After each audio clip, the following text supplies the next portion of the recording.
Introducing the challenger, weighing in at 235 pounds.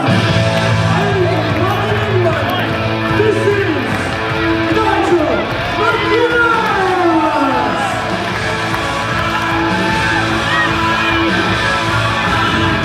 And the fans of Melbourne, get ready for Nigel McGuinness. Yes, that's right, Nigel McGuinness and Brian Danielson. The second matchup these two had on this tour. The night before they wrestled for the World Series Wrestling Championship, which at this stage had been won by Brian Danielson the night before. McGuinness getting a great reaction from these fans. It's quite a treat for AWF fans to see a match like this at one of our shows. Sure is. Nigel McGuinness, he looks fired up. He wants to be the World Series Wrestling Champion, and Nigel's come all the way back to Australia to fulfill this goal and to make another championship under his belt, sort of thing. And Nigel, he's ready.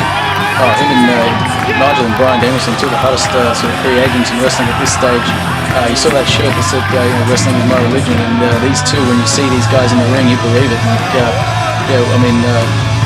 Nigel McGuinness, one of the former ROH Pure champions, world champions. I mean, this guy's done pretty much one really hot commodity right here. Definitely, possibly the longest reigning Ring of Honor world champion. He's been over a year up to current, and Washington, weighing in at 185 pounds. He is the current World Series Wrestling Heavyweight title holder. He is the American Dragon, Brian Danielson!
Straight towards vulnerable McGuinness, and McGuinness is, tell you what, he's copping a face full of Danielson's fist right there.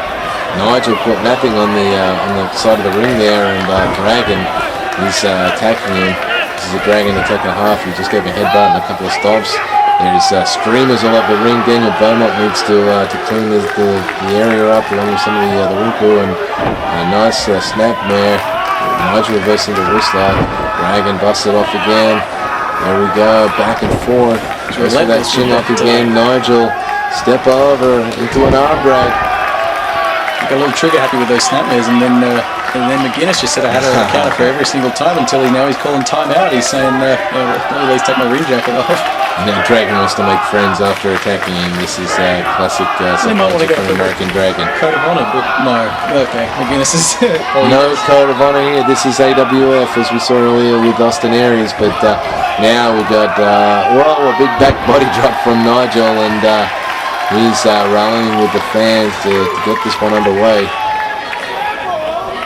Nigel with a shoulder tackle to the stand just whips him with that rope, and looks like he's about to, bam, nail Dragon with a big forearm across the chest. Dragon looks out of it, really looks a little disoriented. I think he's going to need to use his time to collect himself while he's outside the ring.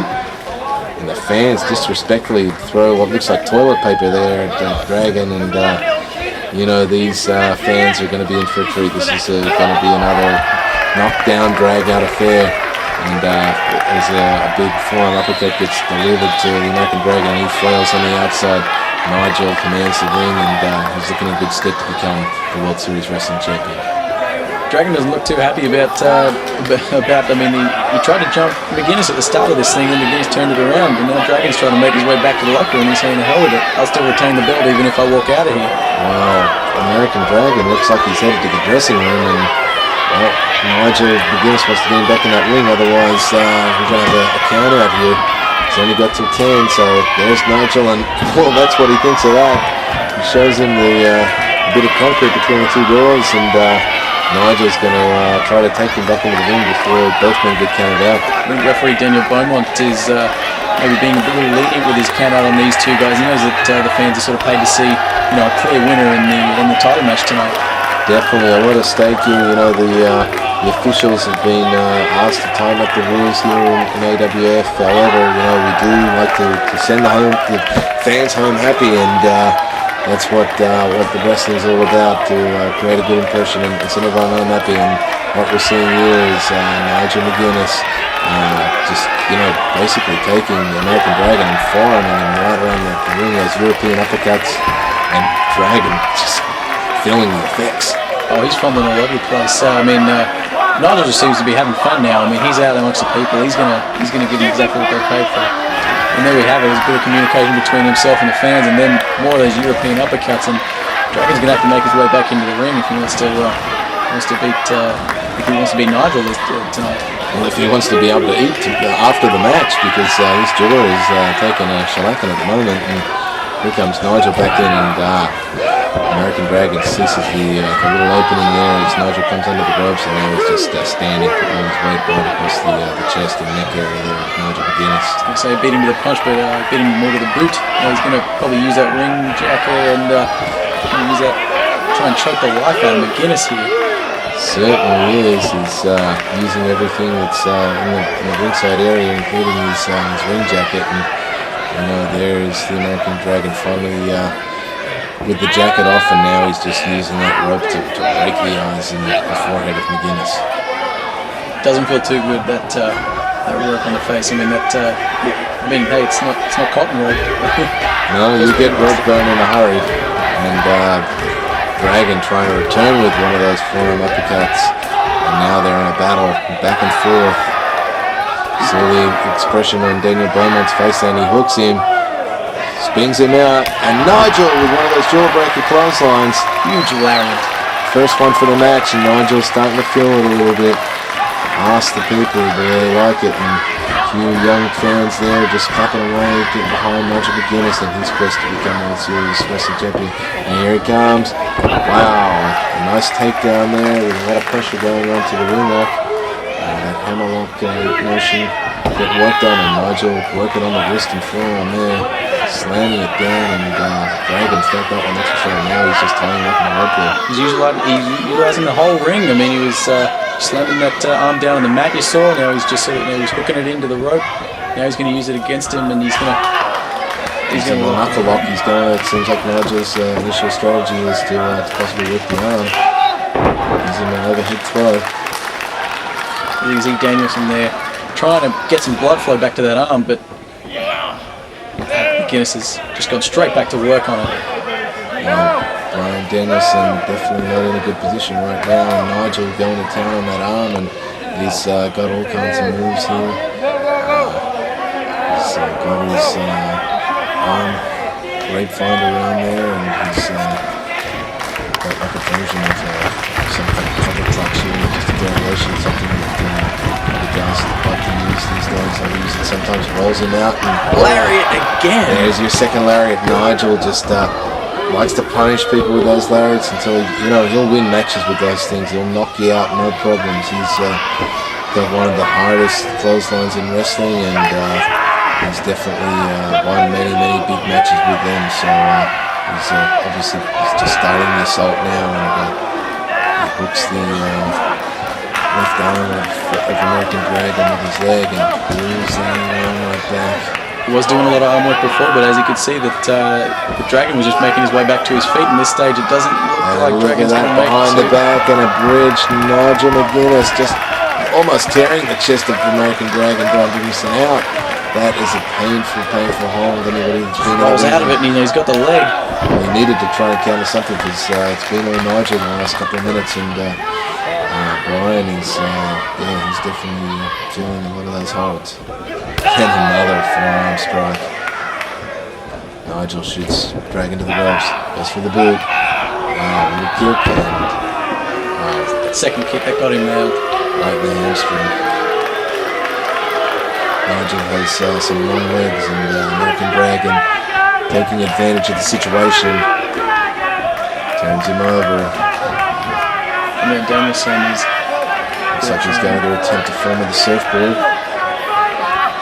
He needs to... Wow. He's just mauling him now. He's just grabbing him by the nose there and just wrenching back on the neck with the chin. That's how he got the hands. Reaches down. Nigel was trying to keep those hands away from him now around his head, but I mean he paid for it with getting those sort of rakes to the face. Big double boot stomp right on the back of those, sort of the bottom of the hamstring there, and that'll blow your knees out, no problems. I think possibly Nigel's left leg probably caught the worst of that one. Still a little bit of fight in Nigel though. He's rallying the fans. He's asking them, come on, give me your support. I need this World Series Wrestling AWF Championship. And Nigel McGuinness just copped one from American Dragon. That was a very, very brutal stiff and a knee to the head to follow up. Dragon, he's coming back now. Another forearm. These guys are just sort of, I mean, Nigel obviously with those European uppercuts earlier, and now Danielson's just saying, you know what? How about I get you with something myself? And there's another one. Definitely returning the favor twofold, and now turns him over again. Crosses the legs. He sits down for the Indian deathlock here, and he's just controlling Nigel McGuinness. He's just sitting in that lock. He's Nigel trying to get a bit of life back. He's trying to get a bit of blood flow, but obviously. Take that. The pressure going right onto those knees and just bending back there. And Nigel goes for the rope break. Should be interesting to see whether Dragon has a part of it. No, he's just going to use the rules. Beaumont should be administering him a count here. I think he may have been, but he's got him away from the rope. No, Nigel still has long arms. He can get the rope pretty much from just about most places in the ring now. Beaumont, he made the break, which is what referee needs to get in there, but Dragon definitely, right on the ankle that time. That's some brutal assaulting going on there, and the tide is definitely changing this match over. And Brian Danielson just mauling Nigel McGuinness right now. Nothing pretty about that. It was just a stomp to the leg. There it is, patented Brian Danielson, the cockiness. He just told Daniel Beaumont that he had 5 to break those holds, and yeah. Oh, he'll use it till 4 until he absolutely has to. In this case, I think he's probably changed his strategy. I don't think he's interested in going back to the locker room. I think he actually wants to beat McGuinness. Oh, and Nigel's fired up now. He's just taken just about enough of those slaps to the face that he can garner. Nigel looks like he's ready to explode, and another one to boot. American Dragon, I think, better watch himself. Nigel looks like he's ready to detonate, no pun intended. Here he comes, boom, some strikes. Danielson looked like he was trying to, he wasn't sure if he was supposed to just keep going for it, if he was supposed to try to calm the big man down, but... Would you look at that, a boot to the face, and following up with what looks like a figure 4 leg lock, and there it is. He's hooked it in, and wow, they were caught in the middle of the ring, and that is Nigel is still in a lot of hurt. Yeah, that is a tight, well locked in figure 4 leg lock by Danielson, and now he's just pointing to him, telling him to give up. I don't know whether Nigel McGuinness is getting to give up here enough. Very rarely seen him submit. He's got a lot of heart. He's here to try and represent the fans here in this bout, and he's definitely he's turned the tables and used his strength. Perhaps that weight advantage coming into account, and the height, and he's rolled right over to the rope. So he's got to break the hold. And now Ooh. Twisting that leg straight back over. Brutal counter there by Bryan Danielson. Straight on the ankle. Slams it into the canvas. Taunting these fans. But he's going to have to get McGuinness closer to the center of the ring if he wants to lock in anymore on that leg. He's just been going nuts on that leg. Well, the attack is very... Danielson loves to use that cattle mutilation to submit his opponent. He's got a vast array of different suplexes that he can finish you off with, different submissions. He's done a lot of training in mixed martial arts as well. Nigel, here he comes. Oh, another big forearm strike. Hung onto that face in the corner after that. And then the boot, and then the other arm. Just looked vicious. Nigel McGuinness, a lot of explosiveness on those strikes. A lot of fuel left in the tank.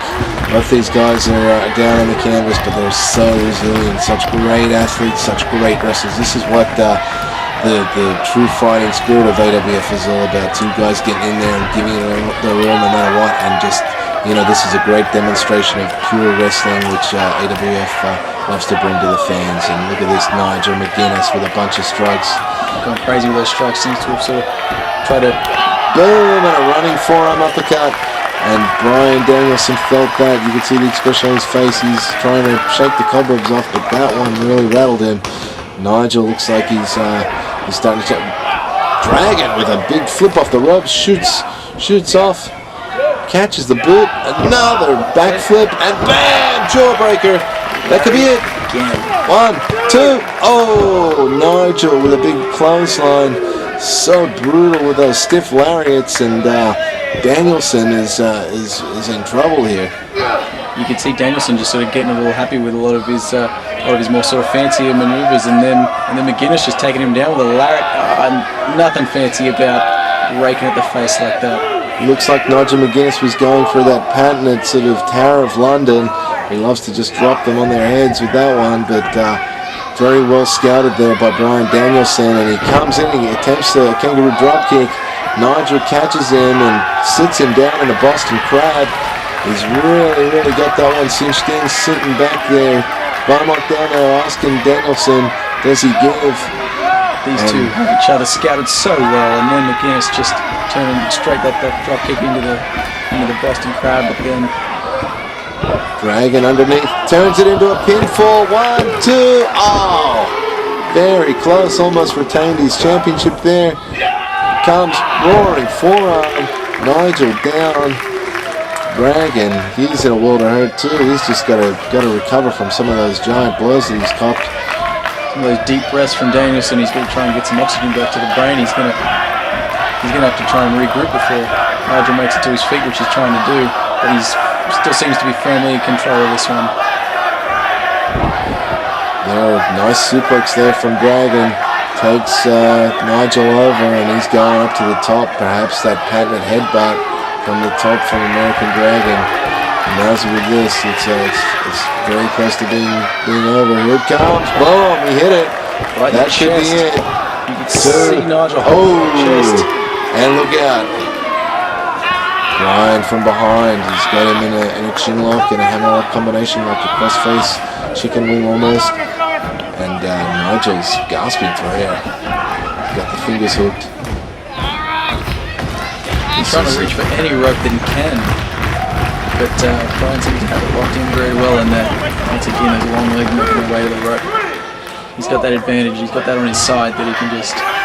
He's a big guy, so he can pretty much make his way to any rope from most holds. But now nothing pretty about a boot right on your head.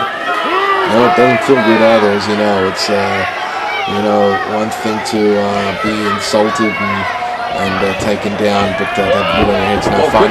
Nice little roll up there by Nigel, trying to get some advantage. Another one backslide now. 2, almost. Nigel just trying to mount some kind of a comeback here. Sunset flip by American Dragon. 2, another near fall. Back and forth, wrestling here. Pin, 1, 2, shoots through. Double leg hook, roll through, 1, 2, whoa. So close. So close on all occasions. It could have been over at any of those moments, but then Danielson going back to that European uppercut. And boom, drops him with it. These guys so deadly with their strikes. It can just be one strike sometime, and that is the difference. If you nail someone with a good one of them, you can knock them silly and you know, either pin them from there or go from there for the bigger move from there and take victory. You know, I've wrestled Bryan Danielson and felt them. They hurt. They're lethal blows every time. There's no light ones. So both these guys are great strikers, and it could come down to that in this one. Both these guys are very similar strategy, and they just know everything that each other are going to go for. They've wrestled each other so many times. Nigel knows it means danger when you're up there, and that's why he's going for those strikes. But looks like he's attempting a superplex here, setting him up, and then a larger Nigel up to the top, up to his size, and this is going to be very, very devastating. Right there. That's got to be it. That's got to be it. Two. Whoa! Just at the back door. Nah! Dragon cattle mutilation. Finished off many opponents with this move. Nigel, whoa, is he oh no, he was just flapping. Looked like he was going to tap, but maybe he's just trying to get to the canvas. Very close. He's feeling it. Nigel, that very right in there. He's there to make the call. Obviously, rolls through. Dragon's up on him. He hooks that arm with his leg, and now he's just forearming. This is wow. So tight. Again, Cattleman. Nigel rolls through. That could be it too. Oh, so close. Sits through. Pinning combination. 1, 2. Oh! I think Dragon pinned him with something similar to that the night before and won the championship. This time, Nigel McGuinness kicking out. So close. What does American Dragon have to do to get the victory here? See, every match these guys have, they realise, like, last time he beat me with this time I'll have to do this. Like, he knew that last night he beat him in Sydney with that, and now Nigel's going to have to get up. Nigel's going to have to do something, because that's exactly what he does. He's going to... Looks like the Tower of London. He drilled him with it. One of Nigel McGuinness's famous moves. One of his patented finishes. Can he get his arm over on top? There it is. 1, 2. Oh! Wasted too much time between hitting the Tower of London and then making the cover, and it ended up only a 2 count. Oh, Nigel thought he had it. So close yet so far, and Nigel just asking for the support of the fans just so they can get behind him, just give him that little bit extra. Looks like he's setting him up on the ropes. What could this be? Nigel, he's climbing the ropes now. Look out. Boom! Rope. Lariat of Doom. Bringing him into the ring so that he's so close. Still too close to the rope. Still too close. Danielson having the presence of mind to put his foot on the rope, and man, that big lariat from the prone position there in the top rope, that was brutal. It was indeed. Nigel, as you could see, was trying to bring Danielson closer into the ring. Didn't quite have the ring presence to bring him as a little further into the ring, but he got his foot on that rope that made him in that exchange. Nigel bringing him back in, trying to grab him by the boot here.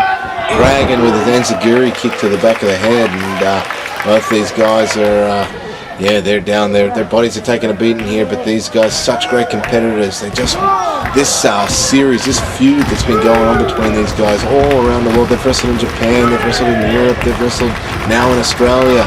You know, obviously in the States, they've battled for the Ring of Honor Championship. They're world-class competitors bringing it here to AWF.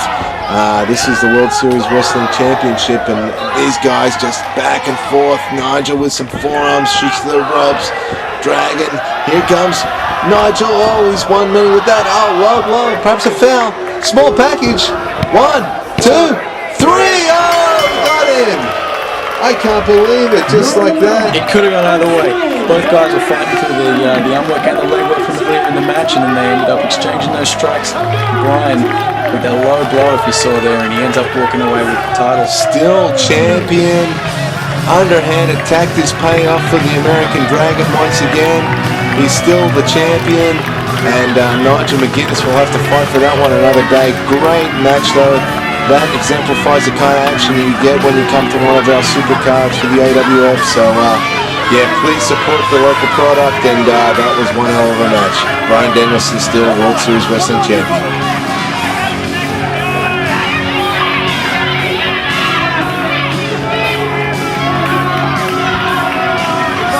so bad? How come I'm still the champ?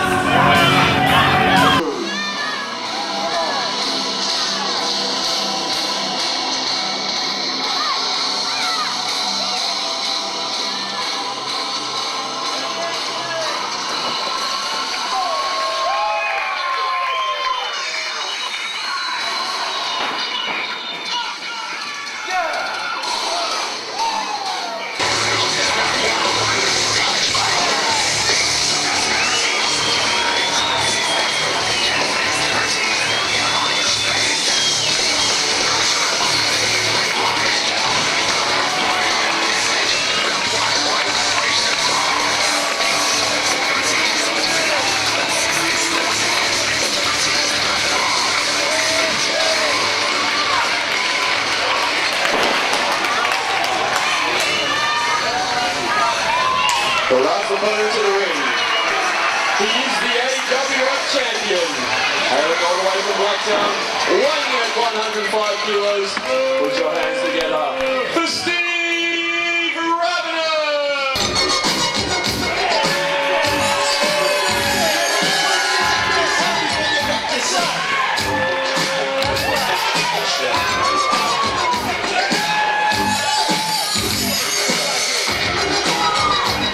This one for the AWF Australasian Championship, the #1 championship in the AWF, and here is the champion, Steve Ravenous, making his way to the ring, and this match here at Blacktown RSL in New South Wales, one of the AWF's regular venues, and there's Kid Dynamite on the outside. He's my tag team partner, and he's holding the Young Lions Championship there proudly. And this was for all the markets. The Australia's Cup again, they were holding the big Mark Gordon earlier in the night. Correct me if I was wrong. I remember sitting there, I'm just happy to be calling this match. I remember this show like we did yesterday, sitting up in the sound booth. We did some little face with Steve Ravenous, and quickly games with TNT and Sima. All three guys are really fighting for the gold, and there it is. That's it, that trophy was reminiscent of the old Young Lions Cup. But definitely the Australia's Cup on that one, which he procured from Mark Hilton at some stage of the game. There I am in the ring racing that championship, and I want nothing more than to get that, and seeing him, he wants a piece of that, obviously come all the way over from Japan. He's having a laugh now, but he's here for some fun, but also take that championship back to Japan. It'd be such a big deal over there.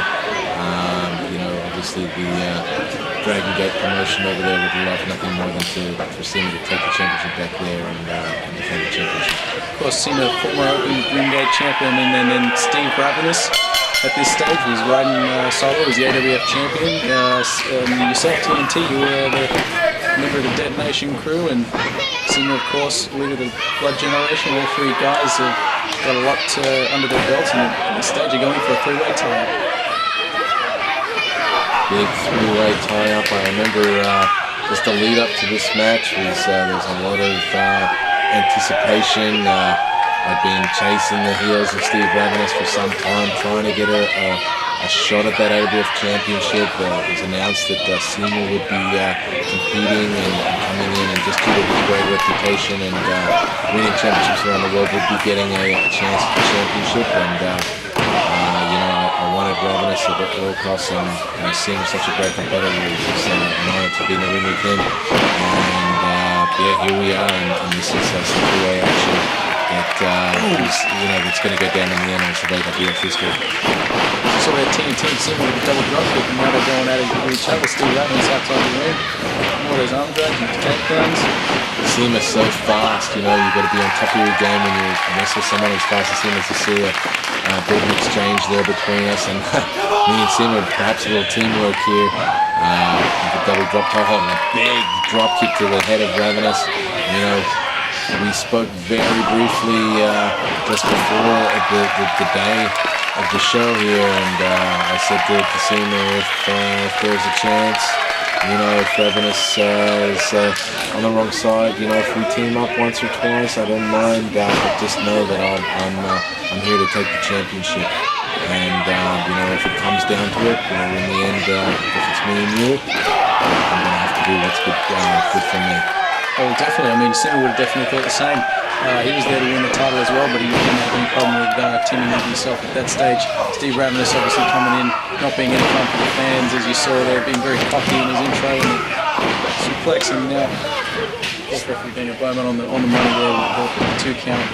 It's Ravenous. He's been champion for almost a year at this stage. Defeated the top stars in the AWF and been raving for the championship and beaten everyone in his way to date. And you know what a feather in his cap would be here today to take down Cena and also take down myself and just really reign champion.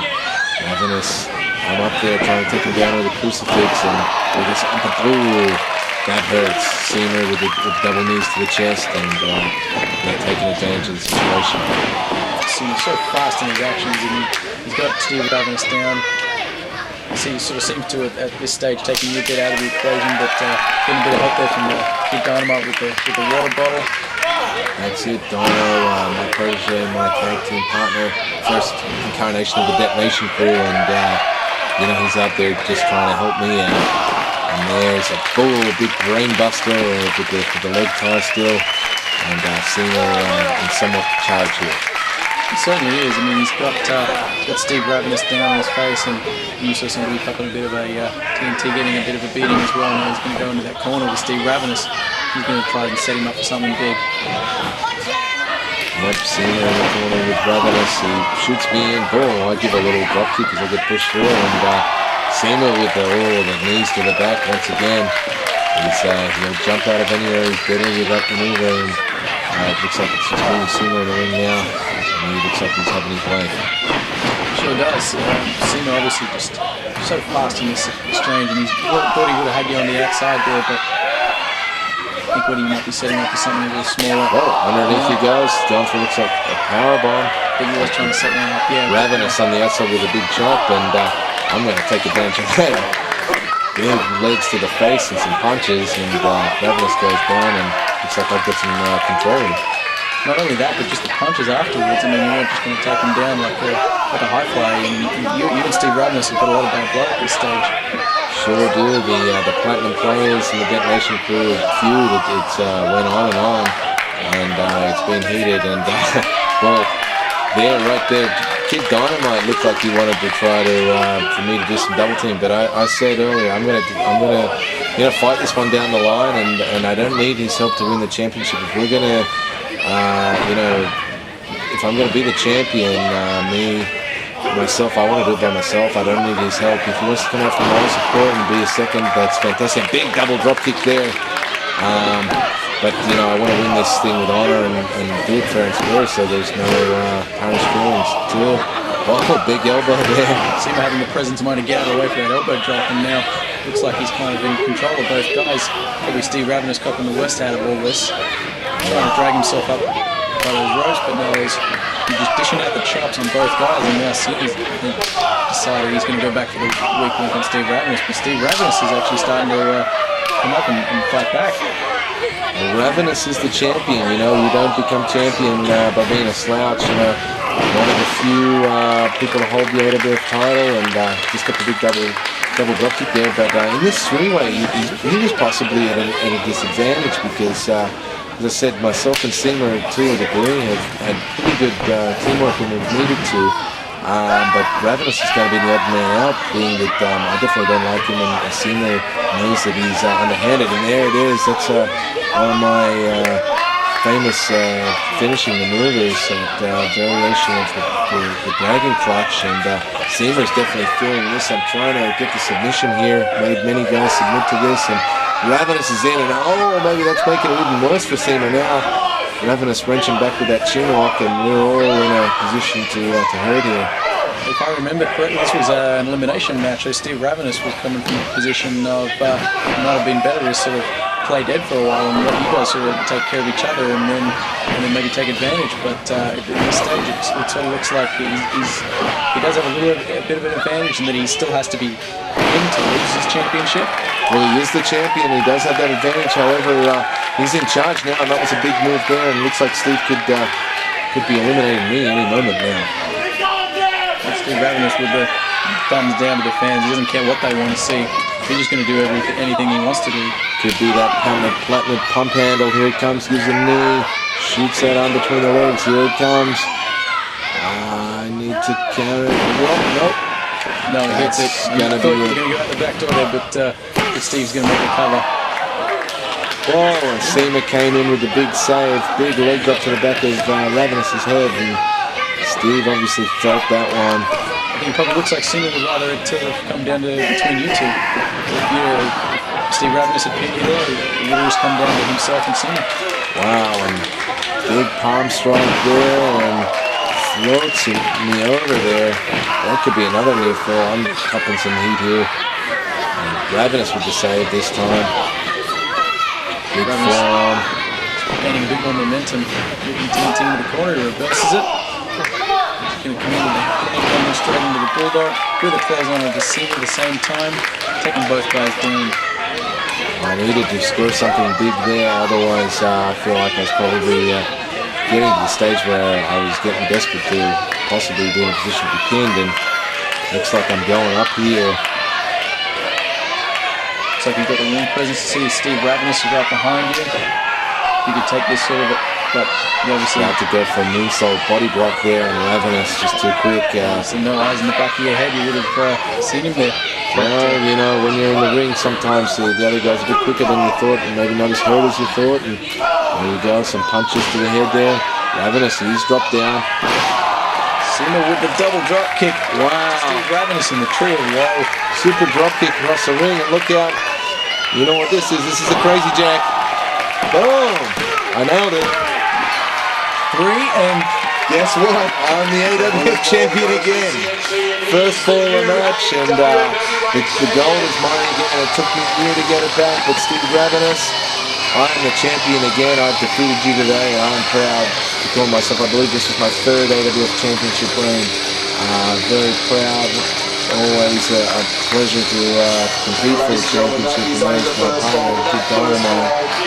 And for the time being, I'm the champion. It's not over at all. I mean, it looks like Seema's taking this time to get a bit of a breather. You've still got to look at Kid Dynamite. He's trying to. What's he doing there? I think taking the championship. You might have thought he was taking care of it for you so he could wrestle the rest of the match, but yeah. I don't know. He's kind of pulling a little hard. But anyway, Kid Dynamite, he's got my back anyway. But this is definitely not over. Now I've seen it. Yeah, communicating with the audience there. Ask you now. This match continues, and it sure does. Roman, I don't know why he's acting like he doesn't know what's going on. We know what's going on here. It's come down to Seema and TNT.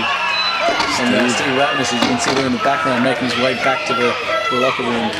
Fans almost in shock here as they watch, and I tell them there's one to go, and I'm ready to do this. I'm ready to defend my championship for the first time.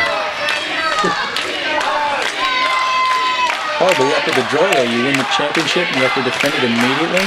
That was well, I knew that coming in. You know, just to be in there and just to compete for it, I was in with the shot, and I was prepared for this. And you know, I'm glad it's come to this. And you know, I remember at the time that it was definitely make or break here. Is I going to work out champion, or was I going to work out the guy that lost the match? So. Then again, you're not coming from much of a disadvantage. I mean, you're not against a fresh opponent. Seema has been in the ring with you for the rest of the match earlier, and now he seems to sort of be exchanging a bit of, maybe having a little bit of an exchange with Kid Dynamite, maybe making fun of that physique of his. Yep, he's definitely giving Dino a bit of flack up there, and you know, we're here to wrestle now, and this is for all the marbles, the Australasian Championship. This one will be reported on in Tokyo, Japan by all the major magazines. It'll be on Bodyweight TV. This is a big deal around the world. Just a neck breaker. There to start me off. So you're kicking that after that neck breaker. I think maybe has used that rest period between the matches very well. He sort of seems to be looking like he's in awesome shape. I mean, of course, in awesome shape, but he's looks like he's sort of gathered himself a bit better. fast start to the match, and he catches me in that diamond kind of like move as I tried to come there with a bit of a shoulder tap off the ropes. But two is all fast start to this final deciding fall here. Hit us, locked it, and here comes some more upon the team too. He's going to helicopter into that neck breaker. No, he did hit the neck breaker. No counter there. Cena has the ability to probably counter any wrestling move, but not on that one. That's more damage to the neck. So I hit him a twisting neck breaker, then the helicopter neck breaker. Part of the strategy to loosen him up so I can hit that neck detonator and take the championship. Cena reversing not quite. First I kicked to the gut and TNT hit the rope. Lift. Low boot. You see here, powerbomb. Shoot over, 1, 2, 3. Oh, slow count there by Daniel Beaumont. That should have been 3. Very, very close. I remember thinking to myself, maybe the championship was coming my way then, but obviously, whoa. Cena with a super kick, and now he's going to set him up. Definitely setting the blocky on my feet there, and a nice suplex slam there, and a kick out. That was actually a kick out. I mean, you sort of get out of that. Sort of kick Cena right off of you, so he didn't have any more leverage and maybe going into another pin there. Well, you've got to do whatever you can when you're in the ring. You know, wherever you are, you've got to just try to kick out of those things. You know, no matter how hurt you are, no matter whether it's the right thing to do in your body's mind, you just need to do it to survive. Then you'll make sure you Get stay up off and your over, back as much I roll out. I don't know how I'm doing this stuff, but oh, big rolling kick. There's the boot. Here we go. It's detonation time. Whoa, Beaumont in the way. Oh, Cena shouldn't have been disqualified there. He just super kicked Daniel Beaumont. What the hell was that? I don't quite know. I think maybe Beaumont's got that idea, or he isn't thinking about it now. Detonator mark 2. There it was. Come on, ref. Where is he? 2, 3. That championship should be mine. Right there. You saw that's a fire. I can see it there that, yeah, we pretty much have the match won at this stage. Daniel Beaumont, obviously, we need another ref. I admit, I don't think Cena super kicked Daniel Beaumont by accident, by deliberately. I'm sure it was an accident. It looked like he was aiming for me, and Beaumont just didn't get out of the way in time. Dynamite looking like he wants to hand me a chair here. He wants to finish him off immediately. Part of it. I like his attitude to win it all, but this one's a fan. Look out. Shoreline! He's hit me with it. Cena doing his own count. It looks like he could have had the title won at that stage as well. Wouldn't matter had there been a ref, and then he would have originally counted him as the winner. But Dynamite's still very adamant about maybe having some chair being involved in this. Yeah, he's Kid Dynamite. He's nefarious out there on the outside, and Cena looks like he's setting up here again. Here comes detonator. I'm feeling it. There it is. That's going to be the championship. That's going to be it. Here's Daniel Beaumont though. Whoa, my partner of years. My protege. Kid Dynamite, what the hell? 2 chair shots? I thought he was out there to help him. I mean, he was giving you water. I remember this not like it was yesterday. As you could hear right there, and I felt it again. Kid Dynamite, all that selfishness and frustration right where it mattered most, right in the championship match, just cracking me. You can hear it going off there, and that really just has shocked me psychologically. Here it comes, the crossfire. Cena. Where's the referee? Beaumont nowhere to be seen. He's hit the crossfire. Second referee in. Duke Sato, the Japanese referee, he came in. He wasn't the official assigned of this match. However, he's come in and he's made the 3 count. Looks like we have a new Australasian heavyweight champion. It is official. Cena is the AWF Australasian Championship. Kid Dynamite. What a match. Thank you. That took a lot out of me, that's for sure. Cena's the champion, but Kid Dynamite just turning on me like that, it really hurt me inside. hurt my head obviously a lot. That crossfire powerbomb just finishing me off. Seamer is the AWF champion, and well, I guess if anybody is going to be champion, that man deserves it. And Steve Ravenous out there again, maybe in cahoots with Kick Dynamite. Well, we know what happened there. They formed the Platinum Players and continued to feud with me and the Detonation crew, but on this day it was all about Seamer, and he's the first Japanese AWF champion. As you can see, the locker room pouring out. And to celebrate with Seamer, and he is the AWF Australasian champion. Is he Mark Hilton? Former champion Mark Hilton. Some of the other performers there, Billy Fleischwell, as you can see, and what a match. AWF wrestlers giving it to Seamer. Here we are, Psychotic Slam 99, and this is one from the archives. This is the late Chris Candido, accompanied to the ring by Sonny, taking on the homicidal, suicidal, genocidal Sabu at the Whitlam Centre in New South Wales, Liverpool, and this is quite a classic AWF battle. This is quite a good extra you've sort of pulled out from the old library. This is from their first tour, and you can see that Chris Candido making his way to the ring. In awesome shape at the time. This was 1999? Certainly was. Psychotic Slam 99, the main event here at the Whitlam Centre in Liverpool, and there was the one-time, I guess, main diva of the WWE, Sunny or Tammy Lynn Sitch or whatever name she went under. She was, quite a superstar for a time there in wrestling. She's had her ups and downs since then. Even had her ups and downs that week. She's obviously got sporting an ankle injury there. But Chris Candido, he was definitely a fantastic wrestler. Often maybe confused with Sonny. He's a former, many independent championships. He was a former WWE Tag Team Championship as a body donor. Very underrated, quite often in the ring, and definitely one of the international stars that made it over to Australia for AWF. And his opponent today, I mean, what a list of things he's done there. Sabu, he's gone, mostly probably better known for his time in ECW, but the nephew of the original Sheik, Sabu, he's gonna have his hands full with Chris Candido today though as well. He sure will. Sabu, an icon, probably responsible for starting the hardcore revolution in many ways. Now we're seeing a little bit more of Sonny than so what are we talking about Sabu for? This is fans bargained for. Well, each to their own. Candido, showing off his lady's backside for some reason there. A bit of shenanigans.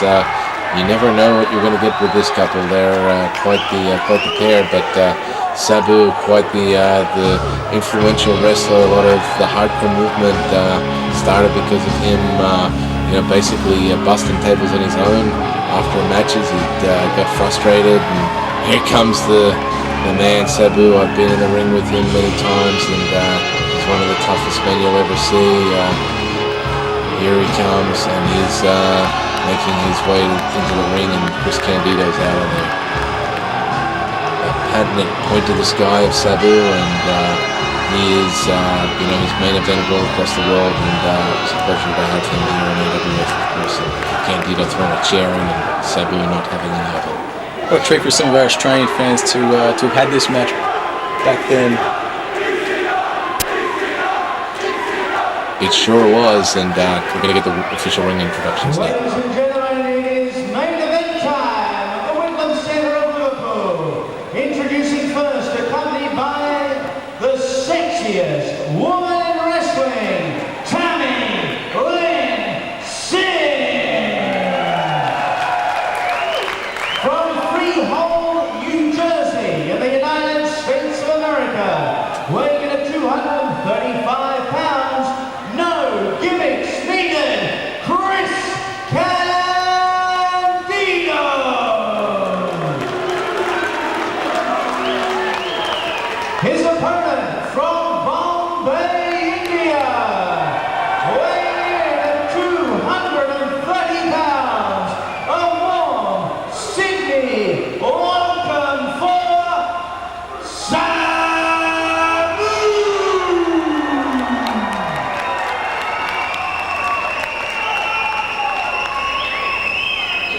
there we have it. This one about to get underway officially. Sabu versus Chris Candido. This ECW style match about to get underway in an AWF ring. So you see Sabu immediately diving for those legs. And now he's going to be a bit more open. Once again diving for those legs. Sabu very happy to try and take down people in that sort of a style, but now there's Candido's more happy to lock up. But Candido's going to take him down as well, and Sabu just kicks him off, and these two face off once again. These fans enjoy what they're seeing. Single leg takedown there by Chris Candido on a kickoff, and these guys are just starting to feel each other out. Sabu is so unpredictable. His wrestling style has been copied by many. Of course, he can wrestle underneath all the craziness that goes on in his matches. This is as we said, a match from the past. AWF has an extensive history. Started in 1999. This is our first year. This match was from, and still continuing on strong today. 10 years later, many shows around Australia, also New Zealand. We've been holding shows in New Zealand, and we continue to put on great quality entertainment for the fans of Australasia. So support the AWF product whenever you can. If you want to see more action, get on the AWF website, www.awfwrestling.com.au. You can purchase our DVDs from there. Get on our mailing list, very important. info@awfwrestling.com.au. Ask to be on the mailing list, and we'll send you a monthly email update which contains all our shows, upcoming promotions, and anything. And Sabu is going to town here, throwing some brutal punches. Chris Candido bumps into the corner, sits back, Kaseora, and Candido counters with the face buster. Just throws him down. He's not going to make the mistake of picking him up and letting Sabu hit anything else. Candido just going to work with a leg drop, and now what's he going to do? He's going to throw Sabu into the corner, and now he sort of seems to be firmly in control of this. Tosses him into the buckle, punches to the head. Chris Candido, he likes using those leg drops as we just saw a minute ago. Sabu tries to retaliate, but cops a finger to the eye, and Candido is choking him now. The referee's going to have to get on his game with this. Can't sort of let people choke each other in the corner, but Sabu's going to have to make his way up. And also, there's the wild card there. Is Tammy? Is she going to become a factor in this match? And is Sabu going to allow it? Is the thing. Well, yeah, Sabu, he's unorthodox. I don't think he'll take kindly if Sonny tries to interject herself, and Candido goes over the top there, and boom, baseball slide drop kick. Candido goes flying out into that front row, and the capacity crowd here at the Whitlam Center raises to their feet. They know that Sabu is definitely capable of doing all kinds of crazy things, and here comes a chair. I remember this day clearly. Some of the chairs and whatnot weren't exactly working. As we see right there, they weren't as mobile or as strong as he's used to, but he still made do. As you do when you're in that ring, you got to think quickly, and Sabu just striked Chris Candido with almost like an axe handle as he came over the barricade, and oh yeah, Sabu. There we see in the front row Rob Jones, the original head of the AWF, one of the co-founders, and he's there just right up close to the action. And Sabu just caught onto the head, and this one's going all over the place. What was this tour like? You had Chris Candido, you had Sabu, you had other visitors as well. Was there other people like Marty Jannetty, former Intercontinental WWE champion, or WWF at the time.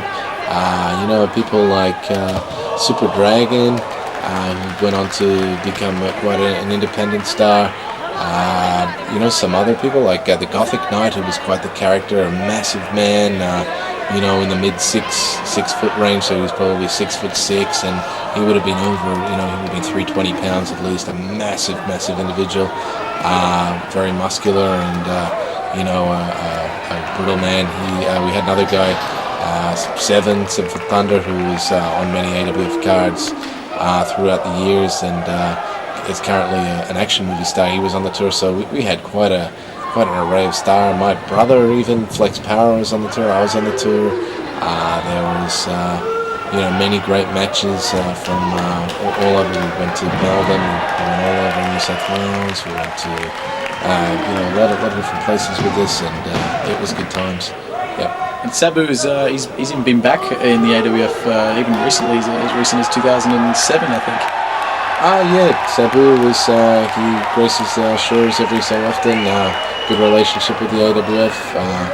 Yep, Sabu is one of the top freelancers, and obviously he's made appearances in the WWE and whatnot. So he's been back and forth.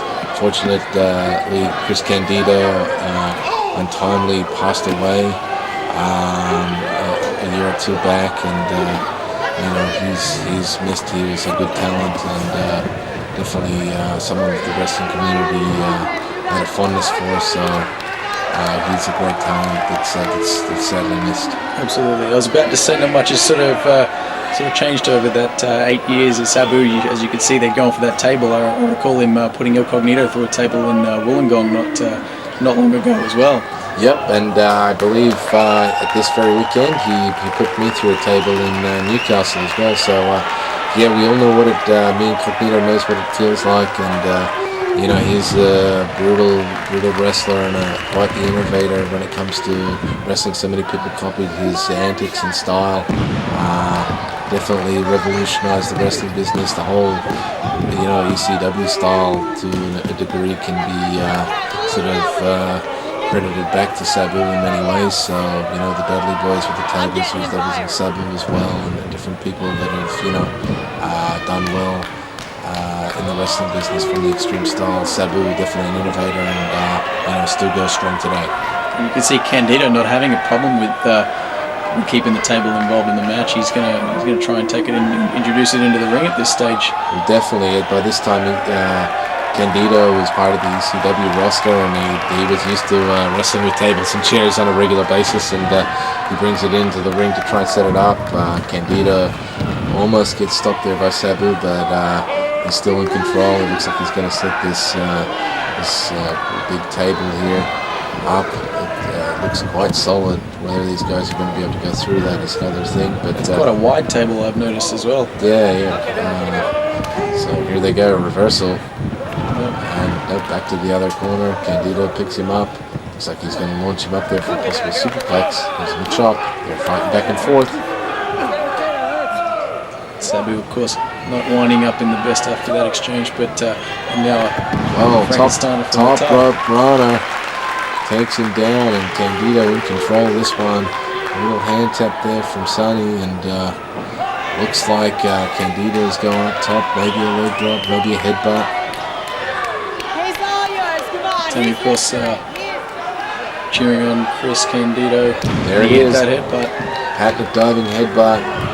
One of Chris Candido's old favorites, and a near fall for two. Referee right there. Pulls the two. And Candido looking for a bit more furniture augmentation. He's moving that thing around. Sabu with the chair. Boom! He nailed him with it. Sure did, and Sabu's going to go straight over to that table again. Once he's sort of back in control, he's going to set it up. This is classic Sabu. It looks like he's setting up the table. The table chair leg goes down and down again. We're having some furniture malfunctions here, but these things take wear and tear. Oh, he's having no luck at all with the fans. They don't know what to think. It's a battle in there. There it goes again. He gives a DDT. These legs are not staying up in this ring. This furniture isn't helping things, but Sabu is a complete professional. Once he gets his mind set on things, he has his way. He's got Candido sitting there, and there goes the table again.